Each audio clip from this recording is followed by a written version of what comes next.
өндрийн хичээлээр куб болон тэгш өнцөгт параллелепипедийн гадаргуугийн талбай болон эзэлхүүний талаар ярилцах болно. Хичээлийн зорилго бол тэгш өнцөгт параллелепипед ба кубын гадаргуугийн талбай болон эзэлхүүнийг олж сурахад оршино. За эхлээд хэдүүлээ тэгш өнцөгт параллелепипедийн талаар ярилцъя. За тэгш өнцөгт параллелепипед бол сүүр нь тэгш өнцөгт хэлбэртэй өндөртэй ийм биет байгаа. За энэ биет манай амьдрал дээр ч гэсэн маш олон зүйлсүүд энэхүү биеттэй маш төстэй байгаа. За жишээлбэл бидний амьдарч байгаа байшин, тосго, хөргөгч, хөлдөөгч, хайрцаг болон аквариум гэх мэт эдгээр биетүүд тэгш өнцөгт параллелепипедтэй яг төстэй биетүүд байгаамаа. За одоо хэдүүлээ тэгш өнцөгт параллелепипедийн дэлгээсийн талаарх доорх бичлэгийг сонирхож үзье.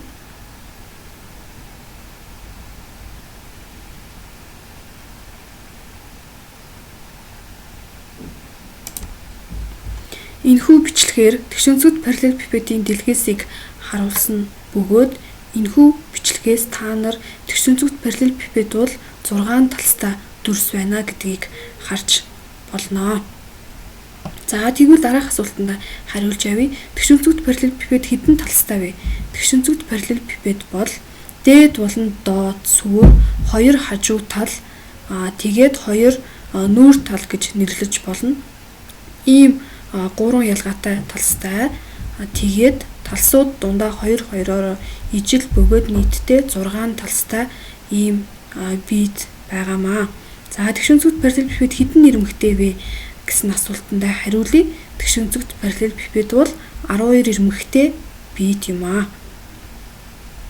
За тэгвэл тэгш өнцөгт параллелепипедийн гадаргуугийн талбай болон эзэлхүүнийг олж үзье. За тэгш өнцөгт параллелепипед бол ийм хэлбэртэй дүрс. За дэлгээсийг нь багш доор нь харууллаа. 2 нүүр, 2 сүр талтай, тэгээд 2 хажуу талстай ийм дүрс байгаа. За эхлээд талсууд нь хосгосороо тэнцүү байгаа гэдгийг эргэж саная.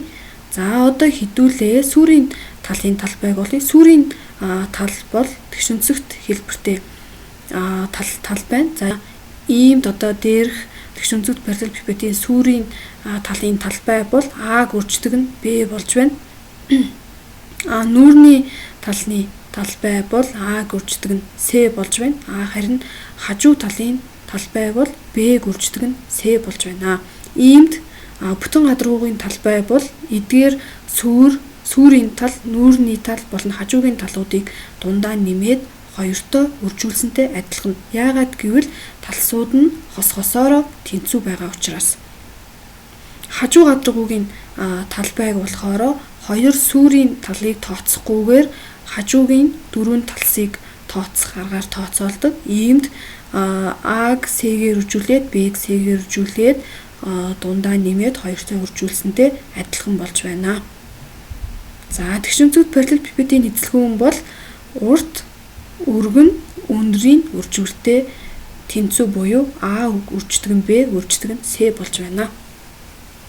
За цаашлаад хэдүүлээ кубын талаар ярилцъя.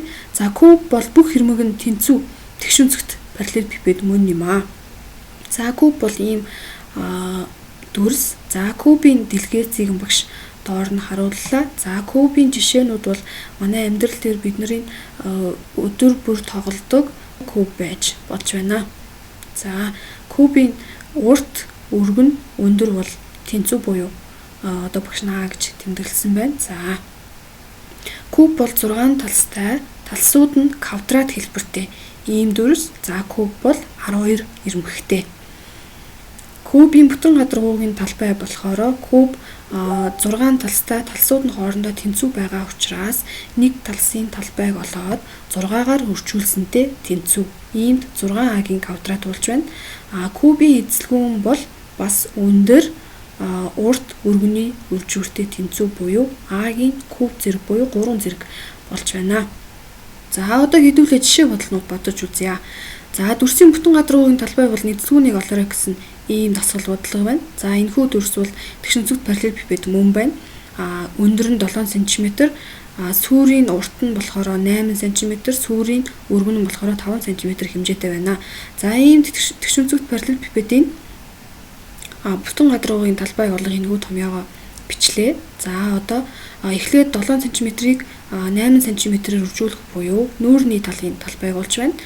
Дараа нь 7 см-ийг 5 см-ээр үржүүлээд хажуу талын талбайг олж байна. Дараа нь 5 см-ийг 8 см-ээр үржүүлээд дээд доод сүрийг тооцоолж байна. За талсууд нь 2-2-оор тэнцүү байгаа учраас 2-оор үржүүлээд нийт батай байна гэж тооцоолж байна.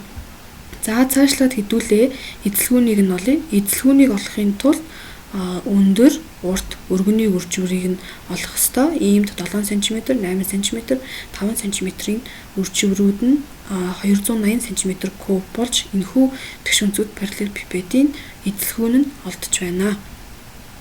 За дараагийн жишээ бодлогыг авч үзье. Усан сангийн сүүрийн талууд 10 м ба 30 м. За өндөр нь 2 м байсан. Хан болон шалыг хавтангаар бүрхэхэд нийтдээ хэдэн метр квадрат хавтан хэрэгтэй вэ гэсэн энэ бодлогыг авч үзье. За усан сан бол ийм одоо хэлбэртэй усан сан байгаа. За хан болон одоо шалыг тийм ээ хавтангаар бүрхэхэд хэрэгтэй. Хавтангийн хэмжээг олохын тулд усан сангийн бүтэн гадаргуугийн талбайг олох шаардлагатай болно.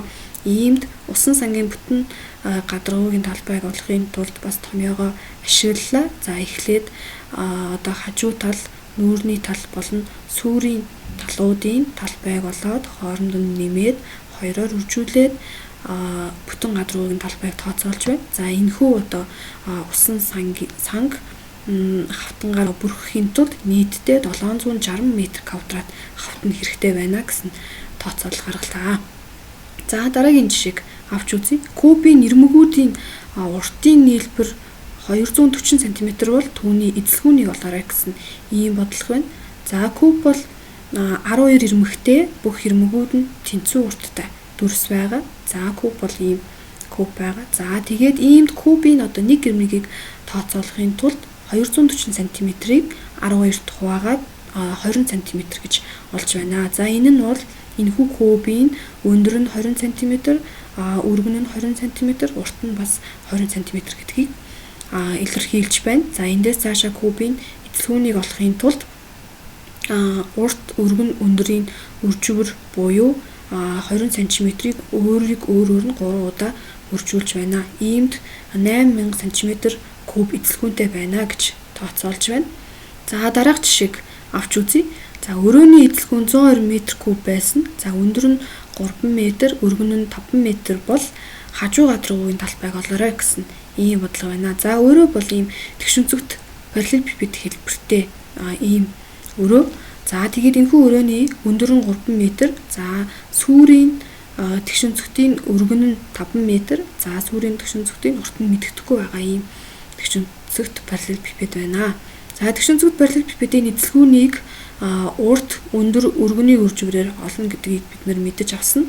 За иймд энэхүү мэдлэгээ ашиглаад бид нар уртыг олъё. За урт бол 8 м гэж гарч байна. За иймд энэхүү тэгшүнцэгтийн хажуу гадаргуугийн талбайг олохын тулд дээд болон доод сүрийг нь тооцоолохгүйгээр хоёр хажуу тал болон хоёр нүүрний талыг тооцоолох аргаар хажуу гадаргуугийн талбайг тооцоолж байна. За иймд одоо 3 м-ийг 5 м-ээр үржүүлэх буюу хажуу тал, за 3 м-ийг 8 м-ээр үржүүлэх буюу за нүүрний талыг тооцоолж байна. За тэгээд ийм 78 м квадрат хажуу гадаргуугийн талбайтай байна гэж тооцоолж байна. За гэрийн даалгавартаа дараах бодлогоодыг бодцгоё. Анхаарал хандуулсанд баярлалаа.